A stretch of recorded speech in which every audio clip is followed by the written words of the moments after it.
பார்வதீபதயே கோபிகா ஜீவனஸ்மரணம் போலா புண்டலீகவரதா சத்குருஸ்வாமினः ஆஞ்சநேயஸ்வாமினः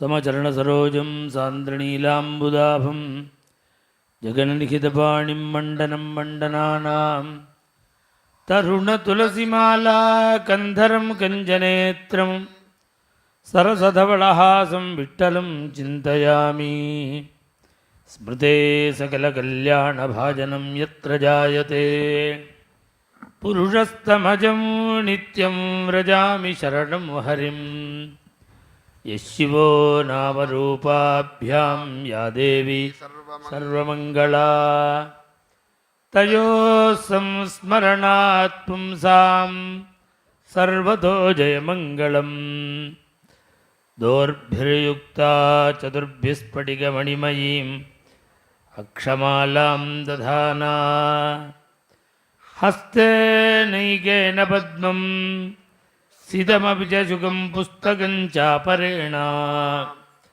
भासा कुन्देन्दुशङ्खस्फटिकमणिनिभा भासमाना समाना सा मे वाग्देवतेयं निवसतु वदने सर्वदा सुप्रसन्ना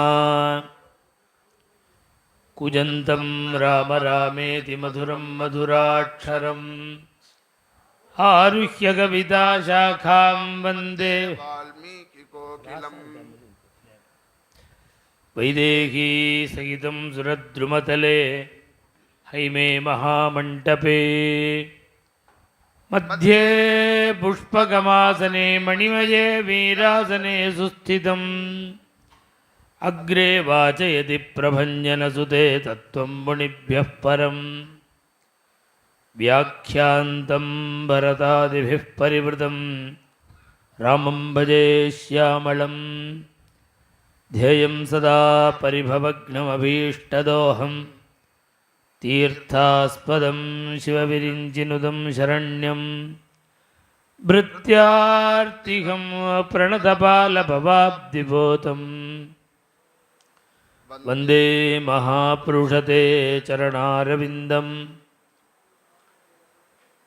ध्येयं सदा परिभवग्नमभीष्टदोहं तीर्थास्पदं शिवविरिञ्चिनुतं शरण्यं भृत्यार्तिहं प्रणतपालभवाब्धिपोतं वन्दे महापुरुषते चरणारविन्दं पीताम्बरं करविराजितशङ्खचक्र कौमोदकी सरसिजं करुणासमुद्रम् राधा सहायमतिसुन्दरमन्दहासं वातालयेशमनिशं हृदि भावयामि दूरीकृतसीतार्तिः प्रकटीकृतरामवैभवस्फूर्तिः दारितदशमुखकीर्तिः पुरतो मम भातु हनुमतो मूर्तिः भक्तवात्सल्यजलधेः परमानन्दरूपिणः अस्मदाचार्यराजस्य प्रपन्नोऽस्मि पदाम्बुजम् त्र्यम्बकपुराधीशं गणाधिपसमन्वितं गजारूढमहं वन्दे शास्तारं कुलदैवतं बुद्धिर्बलं यशोधैर्यं निर्भयत्वमरोगता अजाढ्यं वाक्पटुत्वं च हनूमत्स्मरणात् भवेत् இடுப்பில் மறுவிரிவு கட்டி தலையில் ஜடை தரித்து ரிஷிவேஷம் பூண்டு வனவாசம் பண்ணணும்னு கைகை அம்மா வரன் கேட்டதுனால சுவாமி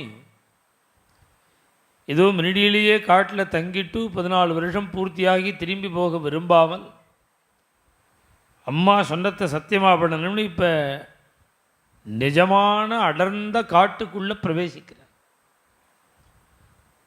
இதுவரையில் சித்திரகூடம்னு ரிஷிகள்லாம் தங்கின்னு இருக்கிற பிரதேசமான காட்டில் தான் இருந்தார். இப்போ பிரவிஷ்யது மகாரண்யம். மகா பெரிய காடாம். அடர்ந்த அந்த காட்டுக்குள்ள சுவாமி கிளம்புறார். ஆத்மவானே தண்டகாரண்யம். நல்ல தைரியசாலிங்கிற. வனவாசம் போயிட்டு வரேன்னு வாக்குனால சொன்னாலும் அதை திருப்தியாக நடத்துறதுக்கு ஒரு மனோதைரியம் வேணுமோ. சுவாமி இப்படி காட்டுக்கு கிளம்புறார். அரண்ய பிரவேசம் என்றார். மகாரண்ய பிரவேசம் பார்க்கறதுக்கு எப்படி இருக்காருன்னா, இத்தனை நாள் எவ்வளவு எவ்வளவு பார்க்கறதுக்கு அதீவ பிரிய தரிசனம்னு தானே இருந்தார். ததர்ஷராமோ துர்தர்ஷா. இப்போ கண்ணை கூசுறதான் சுவாமியை பார்க்கறதுக்கு. அப்படி பிரகாசத்தோட சுவாமி, அவ்வளவு அவ்வளவு வீரியம் அது. சுவாமி இப்படி உக்ரமாக கிளம்புறார். தாபசாசிரம மண்டலம். ஏன்னா அந்த காடு ரொம்ப அடர்ந்த காடு, துஷ்ட மிருகங்கள், ராட்சசால் சஞ்சாரம் இதெல்லாம் இருக்கும்னு சுவாமிகிட்ட ஏற்கனவே சொல்லியிருக்கார். அதனால சுவாமி அந்த மைண்ட் செட்டை அப்படி பண்ணின்னு விட்டார். அவர் உக்ரமாக தான் கிளம்பினார். ஆனால் உள்ளே போய் பார்க்குறார், அவர் நினச்சதுக்கு நேர் மாறுதலாக இருக்கான் அந்த காடு. எப்படி இருந்ததுன்னா, மிருகைகி பகுபிரா கீர்ணம். எங்கே திரும்பினாலும் மான்கள் இருக்கு.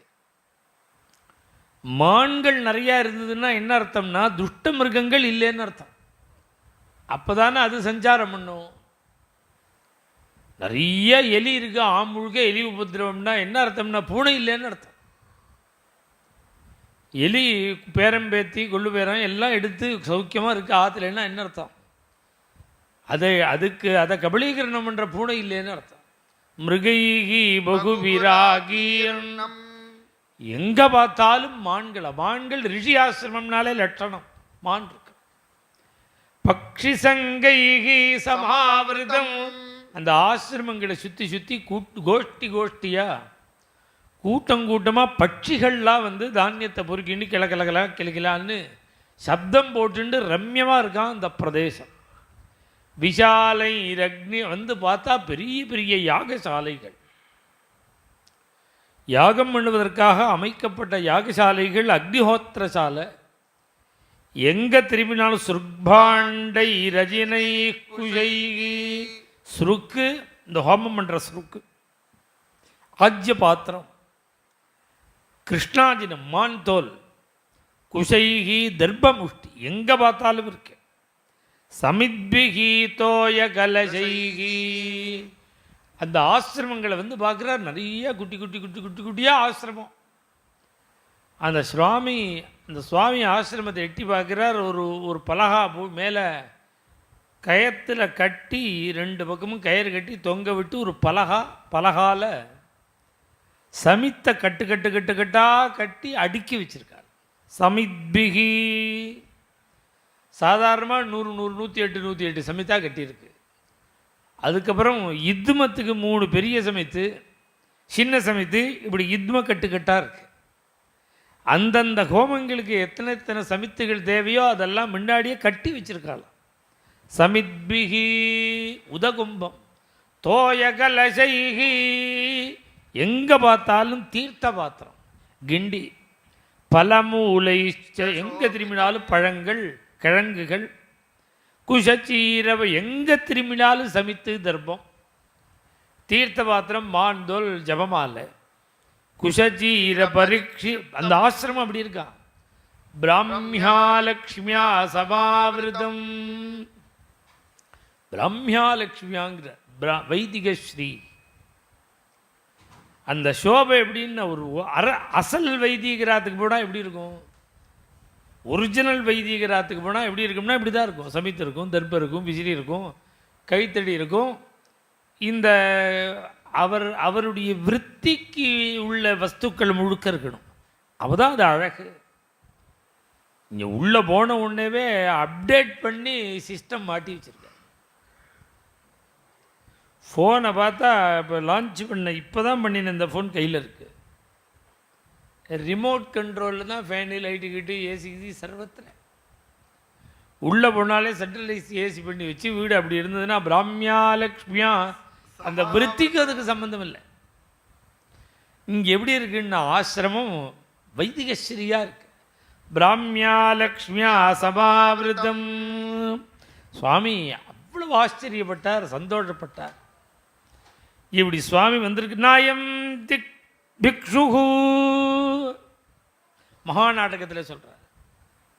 அங்கே ஒருத்தர் வந்து பார்த்து ஒரு பிக்ஷு வந்திருக்காருனாராம் ஒரு ரிஷி. இன்னொரு ரிஷி சொன்னார், நாயம் பிக்ஷுகு, இவர் பிக்ஷு இல்லை, சன்னியாசி இல்லை. ஏன்னா வர யுவதிமானு, பக்கத்தில் ஒரு ஸ்திரீ இருக்கா, சீதா இருக்கா, அதனால நாத்திதிக்ஷுகு, இவர் சன்னியாசின்னு நினைக்கிறேன்னார். தனுஷ்மானு, சன்னியாசி வில்ல வச்சுக்கலாமா கையில். ராஜ்ய புத்திரா, இல்லை ராஜகுமாரன் மாதிரி இருக்குன்னார் ஒரு ரிஷி. நகி நகி ராஜகுமாரன் இல்லை. ஏன்னா ஜட்டாஜூட்டபாரம் ததானா, தலையில் ஜட தரிச்சிருக்காரு ராஜகுமாரன், எதுக்கு ஜட தரிக்கணும்? இல்லை வியாதன் வேடனாக இருக்குமோன்னு பார்த்தா, அந்த உருவத்தை பார்த்தா, கையில் இருக்கிற வஸ்துக்களெல்லாம் பார்த்தா வேடன் மாதிரி இருக்கு.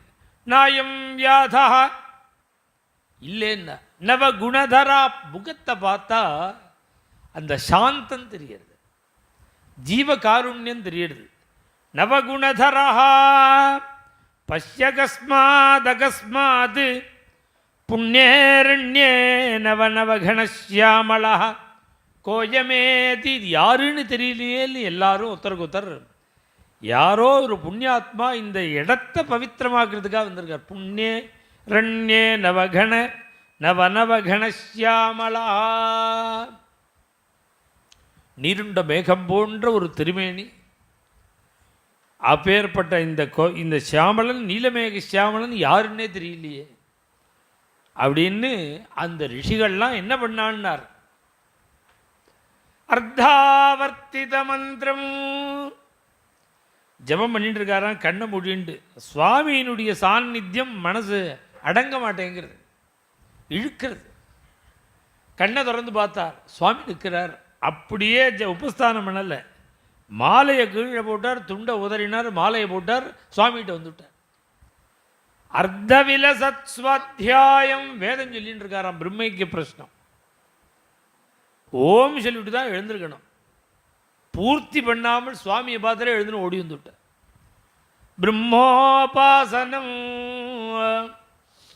பிரணவஜபம் பண்ணிட்டு இருக்கா சில பேர், அக்னிஹோத்திரம் பண்ணிட்டு இருக்கா சில பேர், அர்த்தமுக்த முக்த ஹவனாதி ஹவன ஆதித்யாதி சர்வக்ரியாம்.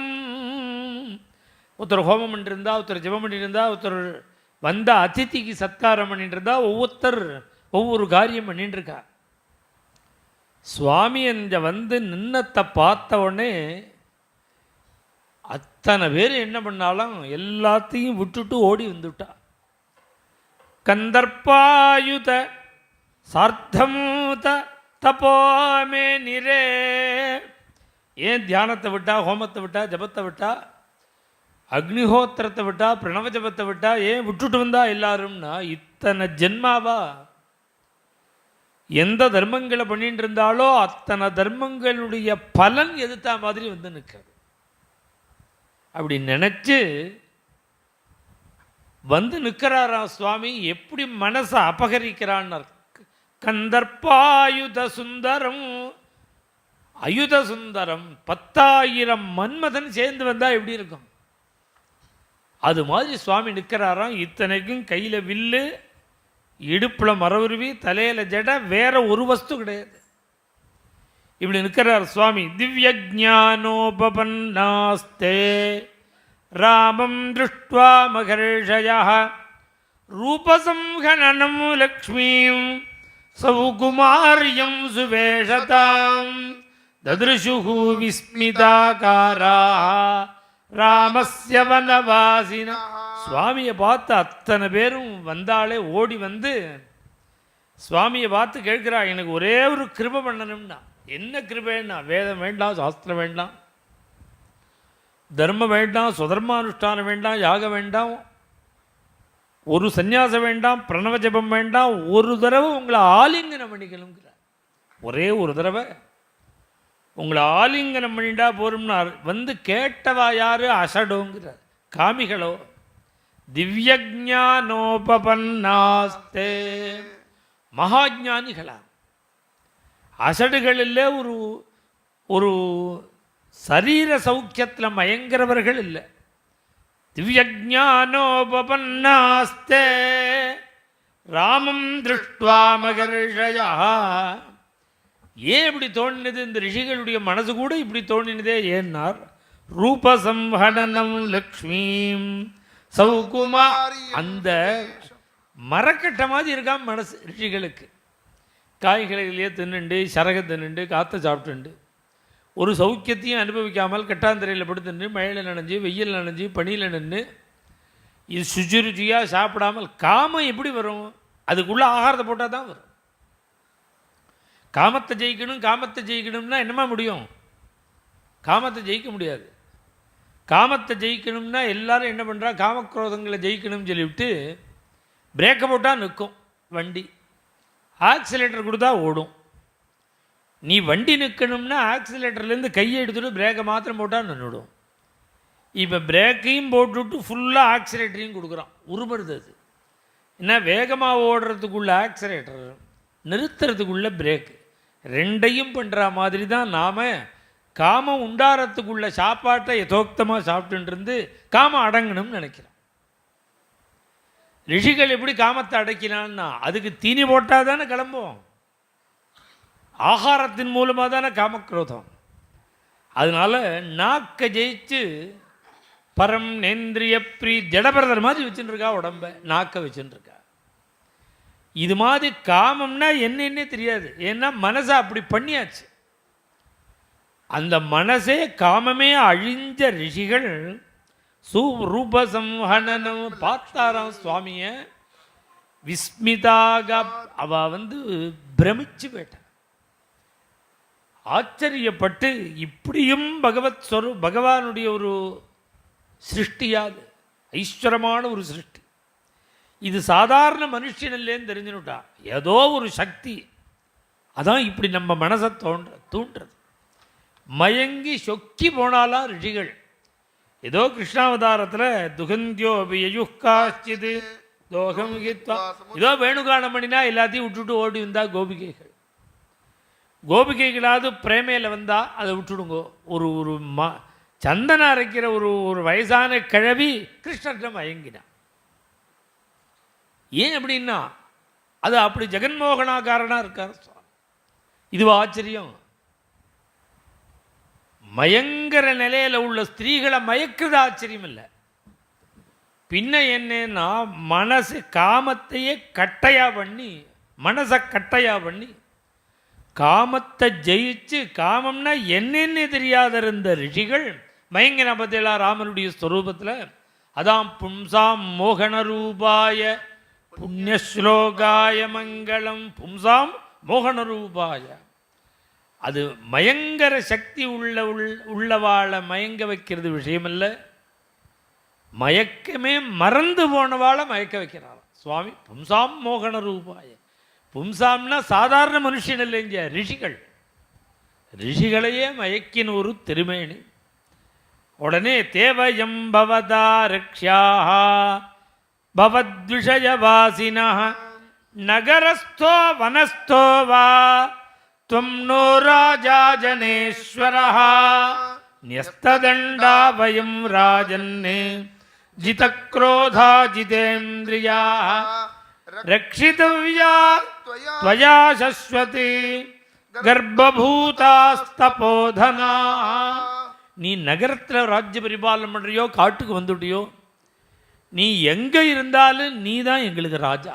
தசரத குமாரன், உங்களுடைய பூமி இல்லையா இது? நீங்கள் பரிபாலனம் பண்ண வேண்டிய பூமி இல்லையா? அதனால நாங்கள் அத்தனை பேரும் உங்களை நம்பி இருக்கோம். நீங்கள் தான் ரட்சிக்கணும். எங்கள் அத்தனை ரிஷிகளையும் அபயம் கொடுத்து ரட்சிக்க வேண்டிய பொறுப்பு உங்களுக்கு இருக்கு பிரபோ. நெஸ்ததண்டாவயம் ராஜன் நாங்கள் இனிமே அந்த அசத்துக்களை அழிக்கிறதுக்கு குண்டாந்தடியை தூக்க முடியாது. எங்களுக்கு அது ஜோலி இல்லை.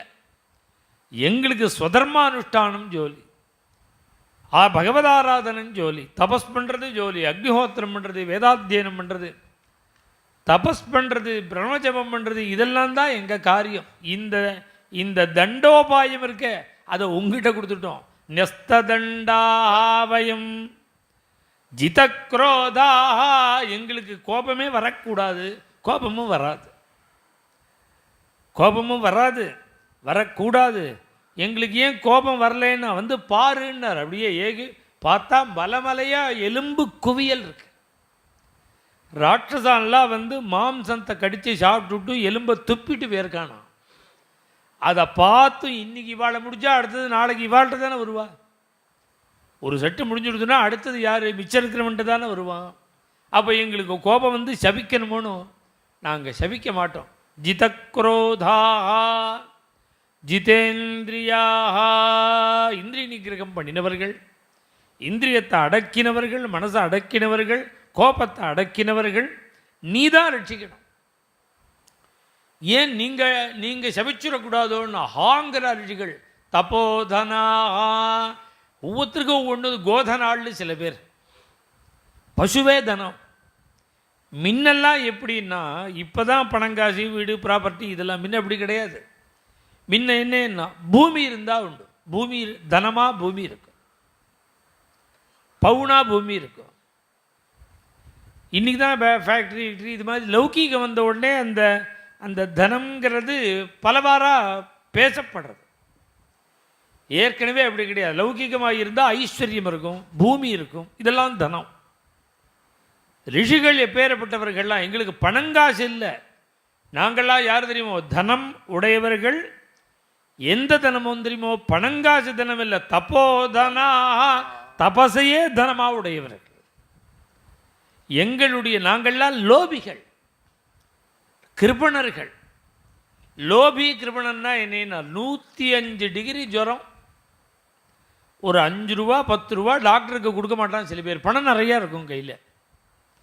எதையாவது தேங்காய் கற்பூரத்தை தேங்காய் எண்ணெயில் குழைச்சி தலையில் தடவிப்பான். இந்த வாசனையில் ஜுரம் போகிறதா பார்ப்போம்னு. அவனுக்கு கிருபணன்னு பேர். இருக்கும், சுவார்த்தமாக கூட அந்த பணத்தை செலவழிக்க மாட்டான். எப்படி கிருபணன் உடம்பு முடியலன்னு கூட ஒரு 5 ரூபா 10 ரூபாய்க்கு மருந்து கூட வாங்கி கொடுக்காமல் எப்படி பணத்தை சேர்க்கணும், பணத்தை செலவழிக்கக்கூடாது, பணமே லட்சியமாக இருப்பனோ, அதுபோல் நாங்கள் தபஸ் விஷயத்தில் கிருபணர்கள். தபோதனா, நாங்கள் தபசே தனமாக உடையவர்கள். எந்த சிரமம் வந்தாலும் தபஸை செலவழிக்க மாட்டோம்.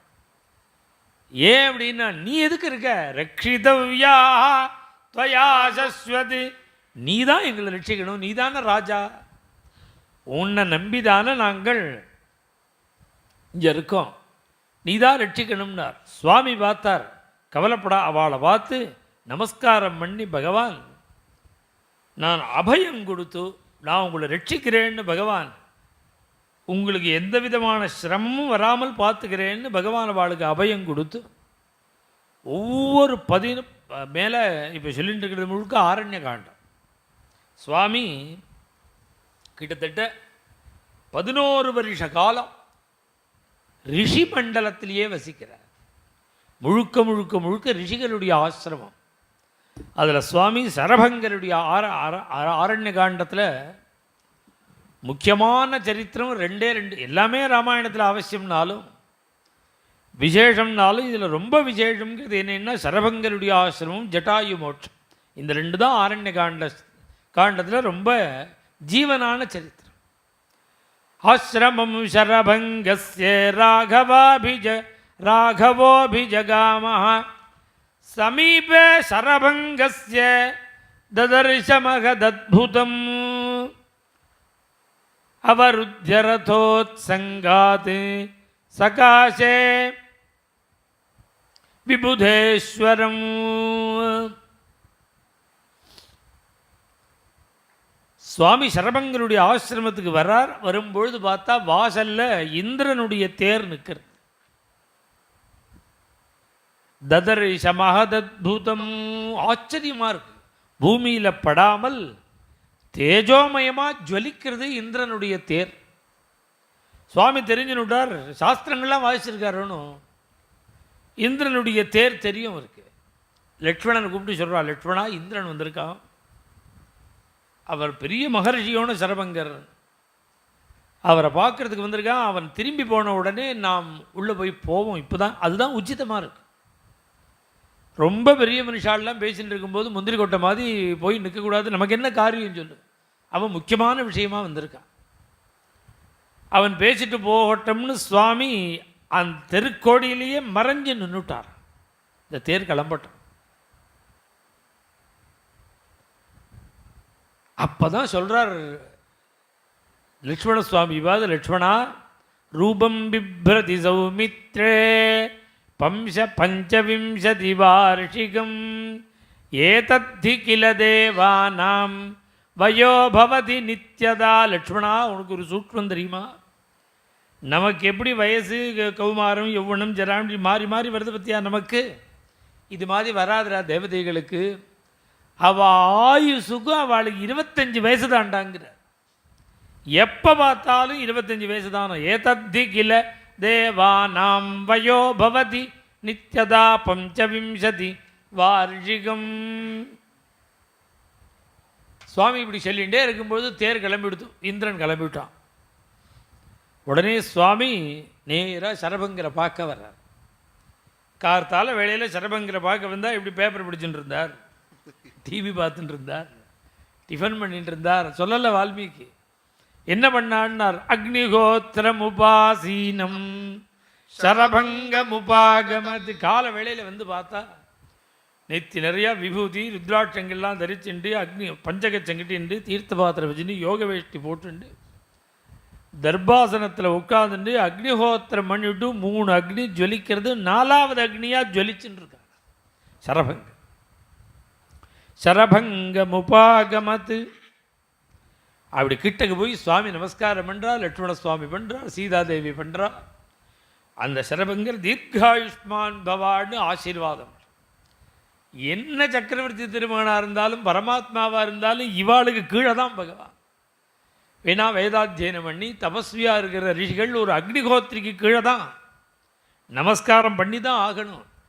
அவர் தீர்காயுஷ்மான் பவான்னு ஆசீர்வாதம் பண்ணுவார். சுவாமி அதுக்கு தான் இவர் ஆசிரமத்துக்கு வர்றார்.